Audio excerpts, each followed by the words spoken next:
கதை கதையாய் கதைக்கலாம் நிகழ்ச்சியில் உங்களுடன் கதைத்துக் கொண்டிருப்பது ராகவி. பொன்னியின் செல்வன் பாகம் 4 மணிமகுடம் அதிகாரம் 16 மலையமானின் கவலை. மாளிகைக்கும் மதில் சுவருக்கும் இடையிருந்த நிலாமுற்ற பகுதியில் கந்தன்மாறன் வழிகாட்டி கொண்டு செல்ல கரிகாலன் சுற்றும் முற்றும் பார்த்து கொண்டே நடந்தான். மற்ற நால்வரும் பின்தொடர்ந்து சென்றார்கள். குரவை கூத்துக்காக மேடையும் கொட்டகையும் போட்டிருந்த இடத்தை அடைந்ததும் கரிகாலன் நின்றான். ஓஹோ, இது என்ன? இங்கே என்ன நடக்கப் போகிறது என்று கேட்டான். கோமகனே, தங்களுக்கு விருப்பமாயிருந்தால் இங்கே குரவை கூத்து வைக்கலாம் என்று உத்தேசம். ஆஹா, ரொம்ப நல்லது. குரவை கூத்து வையுங்கள், வில்லுப்பாட்டு வையுங்கள், கரிகால் வளவர் நாடகம், விஜயாலய சோழ நாடகம் எல்லாம் வையுங்கள். பகலெல்லாம் காட்டில் வேட்டையாடுவதில் கழிப்போம், இரவெல்லாம் பாட்டிலும் கூத்திலும் கழிப்போம். சம்புவரையரே, என் பாட்டன் மலையமான் எனக்கு என்ன சொல்லி அனுப்பினான் தெரியுமா? கடம்பூர் சம்புவரையர் மாளிகையில் இருக்கும்போது இரவில் தூங்காதே என்று எச்சரிக்கை செய்தான். நான் என் பாட்டனுக்கு என்ன மறுமொழி சொன்னேன் தெரியுமா? பாட்டா, நான் பகலில் தூங்குவதில்லை, இரவிலும் தூங்குவதில்லை. நான் தூங்கி 3 வருஷம் ஆகிறது. ஆகையால் நான் தூங்கும்போது விரோதிகள் எனக்கு ஏதேனும் தீங்கு செய்து விடுவார்கள் என்று பயப்பட வேண்டாம். நான் விழித்துக் கொண்டிருக்கும் போதே யாராவது தீங்கு செய்தால்தான் செய்யலாம். அவ்வளவு துணிச்சலுள்ள ஆண்மகன் யார் இருக்கிறான் என்று மலையமானுக்கு தைரியம் சொல்லிவிட்டு வந்தேன் என்று கூறிவிட்டு கரிகாலன் கடகடவென்று சிரித்தான். சம்புவரையர் கோபத்தினால் நடுங்கிய குரலில், ஐயா, தாங்கள் தூங்கினாலும் சரி, விழித்துக் கொண்டிருந்தாலும் சரி, தங்களுக்கு எவனும் இந்த மாளிகையில் இருக்கும்போது தீங்கு செய்ய துணிய மாட்டான் என்றார். ஆமாம், கடம்பூர் சம்புவரையர் மாளிகைக்குள் எனக்கு தீங்கு செய்யக்கூடியவன் யார் இருக்க முடியும்? அல்லது வெளியிலிருந்து இவ்வளவு பெரிய மதில் சுவரை தாண்டி யார் வர முடியும்? யமன் கூட வர முடியாது. கடம்பூர் சம்புவரையர் என்றால் யமன் கூட பயப்படுவானேன்? அந்த திருக்கோவலூர் கிழவனின் வீண் கவலையை பற்றி உங்களுக்கு சொன்னேன். வயதாகிவிட்டதல்லவா? சில பேருக்கு வயதானால் மனோதைரியம் குறைந்து விடுகிறது. அடுத்தாற்போல் என் பழுவூர் பாட்டனை பாருங்கள், எவ்வளவு மிடுக்காக நடந்து வருகிறார்.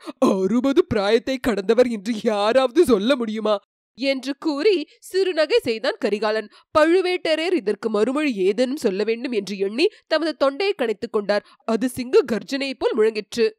பாருங்கள், பெரிய பழுவேட்டரையர் தொண்டையை கணைத்தால் பாரெங்கும் நடுங்கும் என்று சொல்வது எவ்வளவு சரியா இருக்கிறது. கந்தன்மாரா, வந்தியத்தேவா, பார்த்திபேந்திரா, நீங்கள் எல்லாம் பழுவூர் பாட்டன் வயதில் இவ்வளவு திடமாக இருப்பீர்களா என்று யோசித்து பாருங்கள். ஒருவேளை அவரை போல் தொண்டையை கணைப்பீர்கள். ஆனால் அவர் வயதில் அந்தப்புரத்துக்கு புதிய பெண்ணை கொண்டு வர மாட்டீர்கள். தாத்தா, தங்களுடன் இளையராணியும் அழைத்து வந்திருக்கிறீர்கள் போலிருக்கிறதே. முன்வாசல் மாடத்தில் பார்த்தேன். இளையராணி எப்படி பிரயாணம் செய்து வந்தார்கள்? மூடு பல்லக்கிலா, ரதத்திலா அல்லது வண்டியிலா? பழுவேட்டரையர் அப்போது குறுக்கிட்டு, யானை மீது அம்பாரியில் வைத்து நாடு நகரமெல்லாம் அறிய அழைத்து வந்தேன் என்று பெருமிதத்துடன் கூறினார். அப்படித்தான் செய்ய வேண்டும் தாத்தா. இனிமேல் எப்போதும் அப்படியே செய்யுங்கள். மூடு பல்லக்கில் மட்டும் அழைத்து வர வேண்டாம். அதனால் பல விரசமான வதந்திகள் ஏற்படுகின்றன. ஒரு வேடிக்கையை கேளுங்கள். பழுவூர் இளையராணியின் மூடு பல்லக்கில் சில சமயம் என் சித்தப்பன் மதுராந்தகன் ரகசியமாக ஏறிக்கொண்டு ஊரூராக போய் வருகிறானாம். இப்படி ஒரு வதந்தி நாடெங்கும் பரவி இருக்கிறது என்று கரிகாலன் கூறி இடி இடி என்று சிரித்தான். ஆனால் அங்கிருந்த மற்றவர்கள் யாரும் சிரிக்கவில்லை. ஒவ்வொருவருக்கும் மனத்தில் ஒவ்வொருவித கலக்கம் ஏற்பட்டது. வந்தியத்தேவன் தன் மனத்திற்குள், ஐயோ, எப்பேற்பட்ட தவறு செய்து விட்டோம். இந்த வெறி பிடித்த மனிதரிடம் எல்லாவற்றையும் சொல்லிவிட்டோமே. ஒன்றையும் மிச்சம் வைத்துக் கொள்ளாமல் பகிரங்கப்படுத்தி விடுவார் போலிருக்கிறதே என்று எண்ணி கலங்கினான். பெரிய பழுவேட்டரையரின் உள்ளம் எரிமலையின் உட்பிரதேசத்தைப் போல தீயும் புகையுமாக குழம்பி கொதித்துக் கொண்டிருந்தது. தீயும் புகையும் எரிமலை வாயின் வழியாக வருவதற்கு முன்னால் உண்டாகும் பயங்கர உருமலை போல் அவர் மீண்டும் தொண்டையை கணைத்துக் கொண்டார். அவர் பேசுவதற்கு முன் பார்த்திபேந்திரன் ஒரு அடி முன்னால் பெயர்ந்து வந்து, கோமகனே, பழுவூர் இளையராணியை நான் வெகு சிறிய காலம்தான் பார்த்து பழக நேர்ந்தது. அதற்குள்ளேயே அவர் எத்தகைய பத்தினி தெய்வம் என்பதை அறிந்து கொண்டேன். பழுவூர் ராணியை பற்றி யாரேனும் அவதூறு கூற முற்பட்டால் அவனை அந்த கணமே என் வாளுக்கு இரையாக்குவேன். இது சத்தியம் என்று சொன்னான். கந்தன்மாறன் பின்னால் ஒரு அடி வந்து நின்று, என் கையில் கத்தி எடுக்க வேண்டிய அவசியமே இல்லை. பழுவூர் இளையராணியை பற்றி அவதூறு கூறுகிறவனை என் கையினாலேயே கழுத்தை நிறுத்தி கொன்று விடுவேன். இது சத்தியம் என்றான். இதை கேட்ட வந்தியத்தேவனும் ஓரடி முன் வந்து, நானும் அப்படித்தான். பழுவூர் ராணியை பற்றி யாரேனும் தவறாக பேசினால் என் கண் பார்வையினாலே அவனை சுட்டெடுத்து விடுவேன் என்றான். ஆஹா, கொஞ்சம் பொறுங்கள் நண்பர்களே, என்னிடம் சண்டைக்கு வந்து விடுவீர்கள் போலிருக்கிறதே. பார்த்தீர்களா தாத்தா, தமிழ் பெண் குலத்தின் கௌரவத்தை காப்பாற்றுவதில் இவர்கள் எவ்வளவு துடிப்புடன் இருக்கிறார்கள். ஆனால் பழுவூர் இளையராணியை பற்றி யாரும் அவதூறு சொல்லவில்லை. சொன்னால் நானும் கேட்டுக்கொண்டு சும்மா இருக்க மாட்டேன். இந்த வீராதி வீரர்கள் வரும் வரையில் அப்படி அவதூறு சொன்னவனை நான் உயிரோடு வைத்திருக்கவும் மாட்டேன். பழுவூர் இளையராணியின் மூடு பல்லக்கை பற்றி தான் குறை சொல்லுகிறேன். அந்த கோழை மதுராந்தகன் பழுவூர் ராணியின் மூடு பல்லக்கில் ஊரூராக ரகசிய பிரயாணம் செய்கிறானாமே. எப்போது ஆண்மகன் ஒருவன் மூடு பல்லக்கில் 2 பக்கத்திலும் திரைவிட்டுக் கொண்டு பிரயாணம் செய்கிறானோ அப்போது இளையராணியும் அப்படி பிரயாணம் செய்தால் சில அனர்த்தங்கள் விளையக்கூடும் அல்லவா? கோமகனே, பராந்தக சக்கரவர்த்தியின் பேரனும் கண்டராதித்தருடைய திருக்குமாரனுமான மதுராந்தக தேவர் எதற்காக மூடு பல்லக்கில் பிரயாணம் செய்ய வேண்டுமாம்? எனக்கு ஒன்றும் விளங்கவில்லையே என்றான் பார்த்திபேந்திர பல்லவன். அதன் காரணமும் ஒரு வேடிக்கையான காரணம்தான். மதுராந்தகன் மூடு பல்லக்கில் ஏறிக்கொண்டு ஊராக போய் தன் கட்சிக்கு பலம் திரட்டி கொண்டு வருகிறானாம். எதற்காக பலம் திரட்டுகிறது?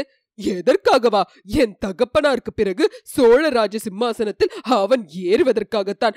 எப்படி இருக்கிறது கதை? சில மாதங்களுக்கு முன்பு ஒரு நாள் இந்த கடம்பூர் மாளிகைக்கு கூட அவன் அப்படி மூடு பல்லக்கில் ரகசியமாக வந்திருக்கிறானாம். நள்ளிரவில் சதி ஆலோசனை கூட்டம் ஒன்று இங்கே நடந்ததாம். பார்த்திபேந்திரா, திருக்கோவலூர் கிழவனார் நீ என்னுடன் இருந்தபோதுதானே இதையெல்லாம் சொன்னார். மதுராந்தகனுக்கு சிம்மாசனம் ஏறுவதற்கு உள்ள ஆர்வத்தினால் அவசரப்பட்டு என் தந்தையை கொஞ்சம் சீக்கிரமாகவே சொர்க்கத்துக்கு அனுப்பினாலும் அனுப்பிவிடுவான் என்று சொன்னாரே, அதெல்லாம் உனக்கு நினைவில்லையா?